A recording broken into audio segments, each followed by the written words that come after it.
गुरु के साजी निवाजी प्यारी साज संगत जी, प्यार और सत्कार से कहना धन निरंकार जी। साज संगत जी, सतगुरु हमें समझाते हैं, ना हिंदू ना सिख ईसाई ना हम मुसलमान हैं, मानवता है धर्म हमारा, हम केवल इंसान हैं।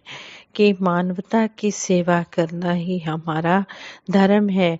हम अपनी अच्छी सोच, प्रेम और भाईचारे के साथ प्यार से अपना जीवन बिताएं। यही सतगुरु हमें समझा रहे हैं कि हम सब एक ही परम पिता परमात्मा की संतान है। साथ संगत जी, दासी आप जी के चरणों में मानवता की सेवा पर आधारित ही दो भाइयों की एक कहानी शेयर करने जा रही है। आप जी परवान करें, अगर हर घर में, सारे संसार में इन भाइयों जैसा ही प्यार हो जाए तो हर जगह स्वर्ग ही स्वर्ग देखने को मिले। कहीं पर भी कोई लड़ाई झगड़ा, वैर ईर्ष्या नफरत की भावना दिखाई ही ना दे। संगत जी कहते हैं, दो भाई थे, उनमें आपस में बहुत प्यार था। खेतों का बंटवारा उनके हो चुका था, इसलिए वे अलग अलग खेती करते थे। बड़ा भाई विवाहित था, मैरिड था, जबकि छोटा अकेला था, कुंवारा था। एक बार खेती बहुत अच्छी हुई, अनाज बहुत हुआ। खेत में काम करते करते बड़ा भाई पास के खेत में छोटे भाई को खेत देखने का कहकर खाना खाने घर चला गया। उसके जाते ही छोटा भाई सोचने लगा, खेती तो बहुत अच्छी हुई, इस बार अनाज भी बहुत हुआ। दोनों भाई सोचने लगते हैं कि कैसे एक दूसरे की मदद की जाए, जिससे दोनों का जीवन सुखी व्यतीत हो सके, सुख से व्यतीत हो सके, सुख से बीत सके। उसी सोच में छोटा भाई सोचता है कि मैं तो अकेला हूँ, जबकि बड़े भाई की तो गृहस्थी भी है, मेरे लिए तो यह अनाज जरूरत से ज्यादा है। ऐसा सोच करके उसने 10 बोरे अनाज बड़े भाई के अनाज में डाल दिए। जब वह अनाज बड़े भाई के अनाज में डाल चुका और उसके बाद बड़ा भाई खाना खा करके घर से खेत में आ गया, तो उसके आते ही छोटा भाई भी खाना खाने अपने घर चला गया। छोटे भाई के जाते ही बड़ा भाई सोचने लगता है कि मेरा जीवन, गृहस्थ जीवन तो बहुत अच्छे से चल रहा है, छोटे भाई को भी तो अभी अपनी गृहस्थी बसानी है, उसे अभी अपनी जिम्मेदारियां संभालनी है, मैं इतने अनाज का क्या करूंगा। ऐसा सोचकर बड़े भाई ने 10 बोरे अनाज के छोटे भाई के खेत में डाल दिए। किसी का कुछ भी नहीं घटा, लेकिन दोनों भाइयों के मन में जो खुशी थी, प्यार था, अपनापन था। अनाज तो उतने का उतना ही था, लेकिन जो खुशी, प्यार, वात्सल्य पड़ा हुआ दिखाई दे रहा था, उसके बारे में वर्णन करना बहुत ही मुश्किल है। इस कहानी से हमें यही सीखने को मिलता है कि अगर हम अपनी सोच अच्छी रखेंगे तो प्यार अपने आप बढ़ेगा। अगर ऐसा प्यार भाई भाई में हुआ तो दुनिया की कोई भी ताकत आपके परिवार को तोड़ नहीं सकती। इसलिए भाई लड़ाई झगड़ा ना करके एक दूसरे की भलाई के बारे में सोचे तो संसार में झगड़े ही नहीं होंगे। एक दूसरे का समाज में आदर सत्कार सम्मान बढ़ता चला जाएगा। दोनों भाइयों की अच्छी सोच और समर्पण की भावना के चलते ही दोनों के प्रेम और भाईचारे को हमेशा लोग उदाहरण के तौर पर, उदाहरण के रूप में पेश किया करेंगे। सतगुरु समझाते हैं कि सारे संसार में अमन, चैन, शांति हो। सारा परिवार, जो सारा संसार है, यह हमारा परिवार है। हमने सबके भले की कामना करते चले जाना है, सभी के साथ मिलवर्तन की भावना रखनी है, सकारात्मक सोच रखनी है, प्रेम और भाईचारे और समर्पण की भावना के साथ हमने भी इस तरह इन बातों को अपने जीवन में कर्म रूप में इम्प्लीमेंट करते चले जाना है और इस धरती को सुंदर बनाना है, स्वर्ग बनाना है। जब हमारी सोच अच्छी होगी तो सारा संसार भी हमें अच्छा ही लगेगा, फिर हर जगह हमें स्वर्ग ही नजर आएगा।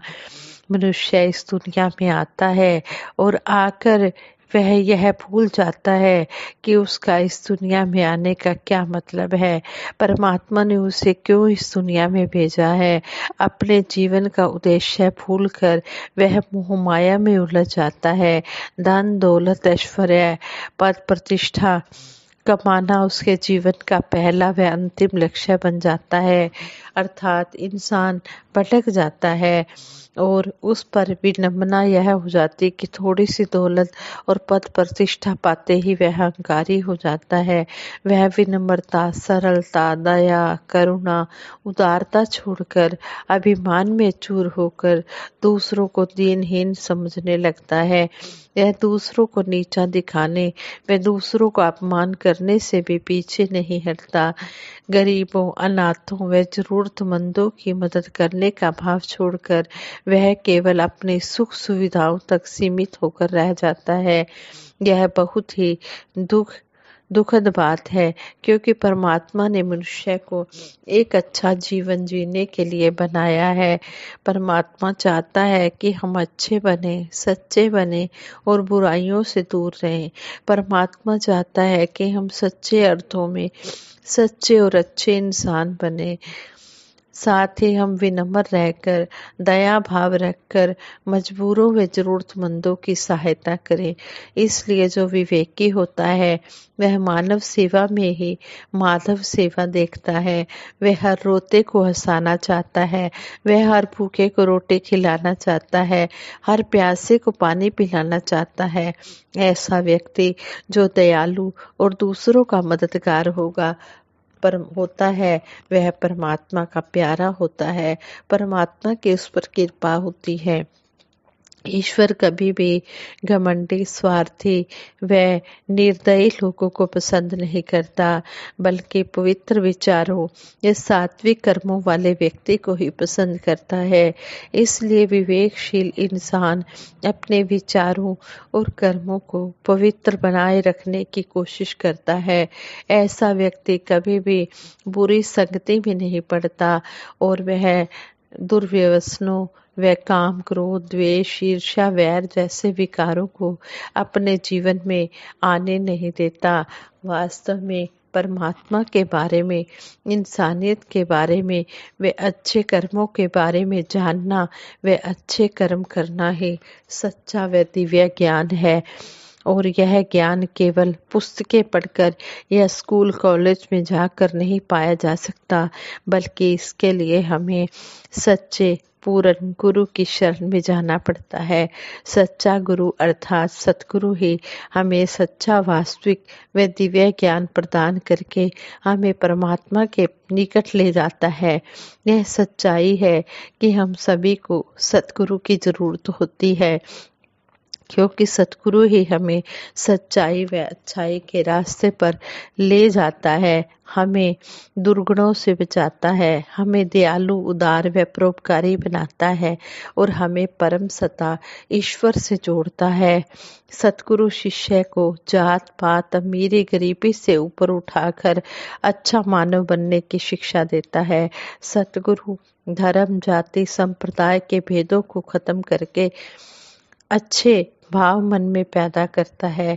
यह सच्चाई है कि यदि सतगुरु ना हो तो मनुष्य में झूठ, सच, पाप, पुण्य, सदाचार, दुराचार में अंतर जानने की समझ ही विकसित नहीं होती। इसलिए संत कबीर दास जी ने भी गुरु को ईश्वर से भी अधिक महान माना है। वास्तव में हर मानव को सतगुरु की शरण में आकर सत्य का ज्ञान प्राप्त करना चाहिए, तभी जीवन में सफलता आ सकती है। वरना मनुष्य सारी जिंदगी दुनियावी सुखों, मोह माया के पीछे ही भागता रहता है और जिंदगी यूं ही खराब कर देता है, जिंदगी यूं ही व्यर्थ कर देता है।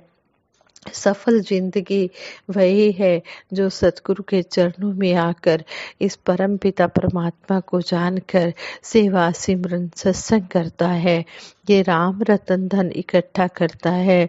जब मीराबाई को संत गुरु रविदास जी की शरण में आकर इस परम पिता परमात्मा की जानकारी हुई तो मीराबाई ने भी कहा कि पायो जी मेरे राम रतन धन पायो, वस्तु अमोलक दीनी मेरे सतगुरु, कर कृपा अपनायो। कि मैंने राम रतन धन अपने सतगुरु की कृपा से पा लिया है।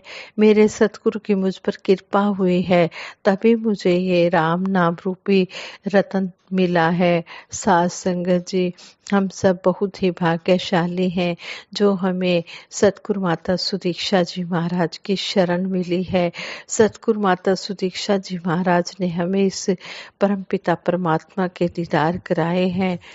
हम पर बहुत ही कृपा हुई है। हम सतगुरु के अति शुक्रगुजार हैं। सतगुरु का हम पल पल शुक्रिया अदा करते हैं कि सच्चे पातशाह, अगर आप जी हमें ये परम पिता परमात्मा का ज्ञान ना देते, हमें इस संसार के मोह माया के जाल से ना निकालते, तो हम तो इस मोह माया के जाल में ही फंसे रहते और फिर हम 84 लाख योनियों के चक्कर में ही चले जाते। ये मेरे मालिक दीन दयाल सच्चे पातशाह, इसी तरह आप जी अपना मेहर भरा हाथ, मेहर भरी नज़र सभी के ऊपर बनाए रखना, सभी का उद्धार करना। जिस काम के लिए भी मानव जीवन मिला है, ये मानव जीवन का लक्ष्य सभी को प्राप्त हो, सभी सतगुरु की शरण में आए। सतगुरु सारे संसार के लिए इस दुनिया में आए हुए हैं और सभी को इस राम रतन धन की जानकारी दे रहे हैं। आओ दुनिया वालों, जीवन को सफल बना लो। मौका मिले ना बार बार, मौका मिले ना बार बार, ये मौका बार बार मिलने वाला नहीं है। इसलिए इस समय को सफल बना लो। सतगुरु की शरण में आकर ये मानव जीवन को सफल बना लो, मानव जीवन की कदर कर लो। ये समय बीत गया, फिर हाथ आने वाला नहीं है। इसलिए सतगुरु समझाते हैं कि सबसे पहले मानव जीवन का जो लक्ष्य है इसको प्राप्त करना है, फिर दुनियावी काम जितने भी करें सभी मुबारक हैं, क्योंकि दुनियावी काम करने भी बहुत ज़रूरी हैं। अपना और अपने परिवार का पालन पोषण भी करना है, गृहस्थ की जिम्मेवारियों को भी निभाना है, संसार के साथ कार्य व्यवहार भी करना है और इस परम पिता परमात्मा के साथ प्रीति भी जोड़ कर रखनी है। इसलिए सतगुरु कहते हैं कि इस परम पिता परमात्मा को जानकर फिर अपने गृहस्थ धर्म का पालन भी करते चले जाना है। चौथे प्रण में सतगुरु ने हमें यही समझाया है कि हमने गृहस्थ धर्म का पालन करना है, अपने परिवार के साथ प्यार से रहना है, परिवार का अच्छी तरह से पालन पोषण करना है और हमने भक्ति भी करनी है। भक्ति लोग की अजे ना समझे रब नू पाना भगती है, छड़ के सारे वहम भुलेखे गुरु रे जाना भगती है। शहनशाह जी भी इस शब्द द्वारा हमें यही समझा रहे हैं कि इस परम पिता परमात्मा को पाना ही भक्ति है। सारे भरम भुलेखों से बाहर निकलकर भक्ति करना ही असली भक्ति है। सतगुरु ने हमें सभी परम भुलेखों से निकाल दिया है और इस परम पिता परमात्मा के साथ जोड़ दिया है। सतगुरु के चरणों में यही अरदास है, सच्चे पातशाह अंतिम श्वास तक आप जी के चरणों में हमारी सबकी तोड़ निभ जाए। अपनी कृपा दृष्टि हम पर बना के रखना। हम बहुत ही वडभागी हैं, बहुत ही भाग्यशाली हैं जो हमें पूर्ण सतगुरु माता सुदीक्षा जी महाराज की कृपा से हमें सतगुरु की शरण मिली है। साध संगत जी, सतगुरु सब पर कृपा कर रहे हैं। सतगुरु बड़ा दयालु है, कृपालु है, दीन दयाल सतगुरु सच्चे पातशाह इसी तरह कृपा बनाए रखना, अपने चरणों से जोड़ के रखना। साध संगत जी प्रेम से कहना, धन निरंकार जी।